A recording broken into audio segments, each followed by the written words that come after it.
I can feel the blood creeping up from the heathens. Got will, got fight, got pride, got reason. If they wanna go eat, then you know I'm gonna feed them. No próximo da semana, isso foi bem interessante. No dia 11 de julho, o BTG Pactual Logística, que é o BTLG11, administrado e gerido pelo BTG Pactual, o fundo também já está com 170.256 cotistas, anunciou o seguinte, que o fundo liquidou antecipadamente 2 CRIs no valor total de R$ 54.295.573,86. Um deles foi estruturado em 9 de julho de 2020, portanto, praticamente 2 anos antes, para comprar o imóvel da BRF em Fortaleza, e ele custava CDI mais 3,06 ao ano. E o segundo foi estruturado em 18 de setembro de 2020, para comprar galpões em Santana de Parnaíba e Araçatuba, ao custo de CDI mais 4,4 ao ano. Então, evidentemente, o CDI era muito menor nessa época. E aí essa parte do CDI encareceu pra caramba o custo desses CRIs. Então, o que ele fez? Liquidou, pré-pagou. As liquidações devem gerar redução de despesa financeira de 5 centavos por cota nos rendimentos do fundo. Eu cheguei de férias quinta-noite e fiz o resumo de sexta-noite, não falei com ninguém, não tentei entrevistar ninguém, nem troquei mensagem com gestor nenhum. Não está claro para mim, mas me parece óbvio, que se reduzir os 5 centavos nas despesas, vai acrescentar 5 centavos nos rendimentos. Você também teve essa impressão, Nod? Engraçado, eu também fiquei com essa mesma vontade de assim, vamos falar menos de despesa, vamos falar mais em rendimento, vamos pensar mais no produto final da conta. E eu falei assim, menos 5, mais 5, etc. Mas tem uma questão, esse valor estava em caixa. Estava gerando receita CDI, vamos colocar assim. Então, na verdade, não vai dar 5, vai dar menos. Porque o fundo, ao mesmo tempo, perde a receita do CDI. Claro, a taxa de juros é mais, é CDI mais alguma coisa. Não precisa nem ser muito bom em matemática para saber que CDI mais é mais do que CDI.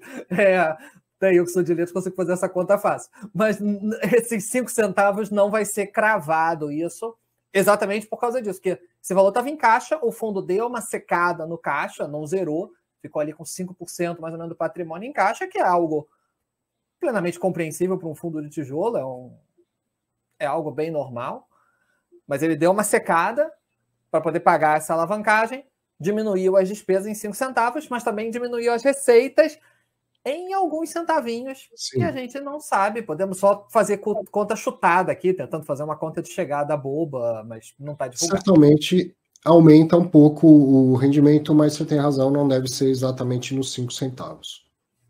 Lembrando também que o BTG Logística tem outro evento acontecendo, que é a proposta dele de incorporar o V2 Properties, que é o VVPR11, e o Blue Cap, o BLCP11, aproveitar aqui, sem combinar com o Arthur, fazer jabá do meu canal.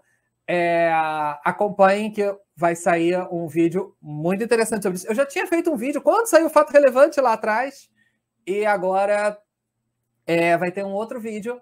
Vou deixar no suspense, vai sair agora essa semana. Se inscrevam no canal do YouTube, Clique Invest, ou acompanhe lá no Instagram Clique Invest BR, para ficar informado que vai ter novidades aí dessa proposta de incorporação essa semana. Boa. Deixa eu continuar no mesmo fato relevante, ó. Aí depois o fato relevante foi curtinho, aí eles fizeram um detalhamento mais visual, mais gráfico, eu sempre gosto disso. Eu sei que está pequeno na tela, mas eu vou quebrar isso em 3 slides para a gente ver maior. Primeiro essa parte em azul escuro, ó. É um gráfico mostrando que esses 2 CRIs que foram pré-pagos eram os mais caros. Então tinha esse que custava CDI mais 4,4, o outro CDI mais 3,06. Esses, na verdade, não existem mais. Tem o próximo CRI para quitação. Ele custa CDI mais 2,7. E ainda tem outros 2 CRIs atrelados ao IPCA mais 5,92 e IPCA mais 5,9. E com isso a alavancagem, como ele pré-pagou esses 2 primeiros CRIs, a alavancagem diminuiu de 11,5% do patrimônio para 8,7%. Caiu 2,8 pontos percentuais. Aí vem textos explicando melhor. Primeiro, dívidas pagas, como eu acabei de dizer, pagamento dos CRIs mais onerosos atrelados ao CDI, né, no total de 55 milhões. A ordem de pagamento das dívidas se iniciou pela quitação da mais cara para a mais barata. Faz todo sentido. Aí vem o racional econômico. A estratégia de alavancagem se mostrou oportunística, permitindo o aumento do rendimento para os cotistas no período em que o CDI esteve em patamares baixos. Ele está dizendo, quando eu comprei alavancado, o CDI era baixinho. O pré-pagamento otimiza a estrutura de capital atual do fundo, no momento em que a taxa Selic está acima de 2 dígitos.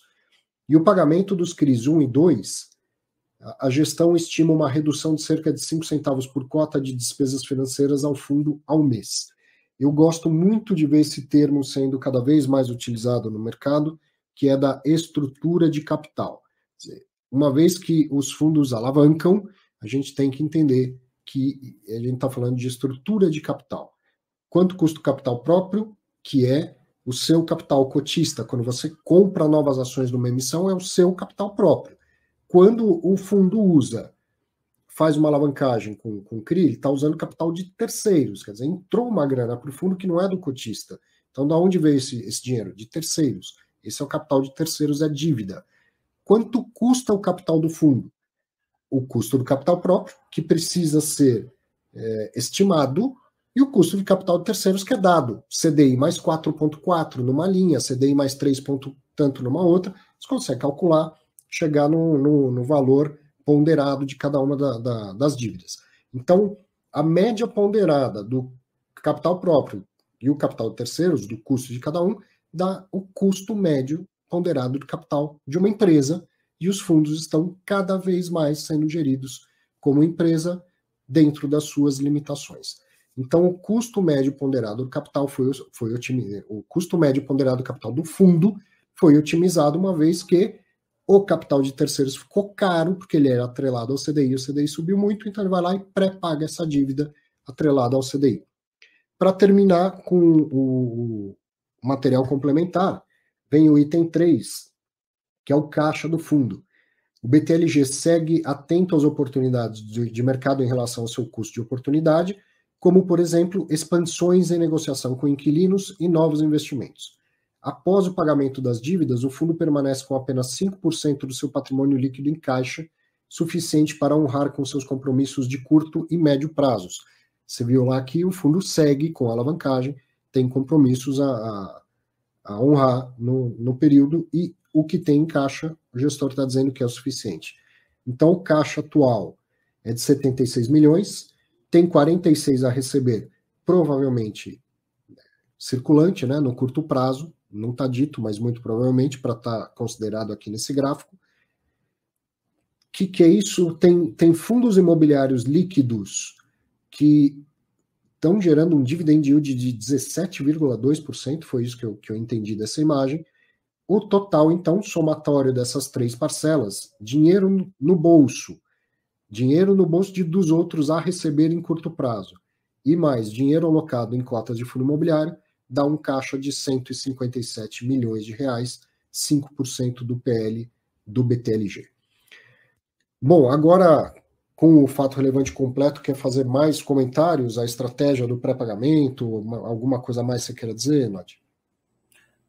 A estratégia, óbvio, tudo que você pensa com CDI a 2, você não pode pensar do mesmo jeito com CDI a 13. É Sim. Impossível, é maluquice você usar o mesmo raciocínio. Enquanto você explicava aí, tentei fazer uma conta aqui muito rápida, muito besta, sobre quanto que seria o impacto real, considerando despesas e receitas, de 1 centavo por cota mês. Aumenta o rendimento em 1 centavo. Exato. 1 centavo e uns quebradinhos, ou um pouquinho menos de 1 centavo. Claro, por favor, gente, fiz a conta aqui, voando aqui, enquanto o Arthur estava mostrando, então eu não me responsabilizo por nenhuma exatidão desse cálculo, mas dá uma base aqui de mais ou menos 1 centavo cota mês, daria 11,8 centavos ano, então não chega nem a 1 centavo mês. Mais do que nada. 1 centavo é mais do que zero. Então, valeu a pena. E diminui o custo de um CDI que a gente acha que chegou no limite, mas não sabe. Pode ser que continue subindo. Pode ser que continue elevado por um grande período, que não suba mais, mas fique nesse patamar por muito tempo. Diminui o custo da dívida, diminui o risco do fundo. Né? Então, mesmo que o rendimento continuasse o mesmo, considerando que o risco do fundo diminuiu, na relação retorno ajustado por risco, melhorou. O mesmo rendimento com menos risco é melhor do que o mesmo rendimento com mais risco. Então, sem dúvida, é bom para o fundo e bom para o cotista. Né? Sim. O Bruno perguntou se tem multa de pré-pagamento. Bruno, no fato relevante eles não falaram. Se a gente for buscar os fatos relevantes das compras desses imóveis, provavelmente ali tem esse detalhamento. E, assim, nesse eu não sei, mas em muitos casos eu vi 2 tranches, uma sem multa e outra com multa. E geralmente a tranche sem multa era a atrelada à CDI. Já a tranche atrelada à IPCA costuma ter multa de pré-pagamento.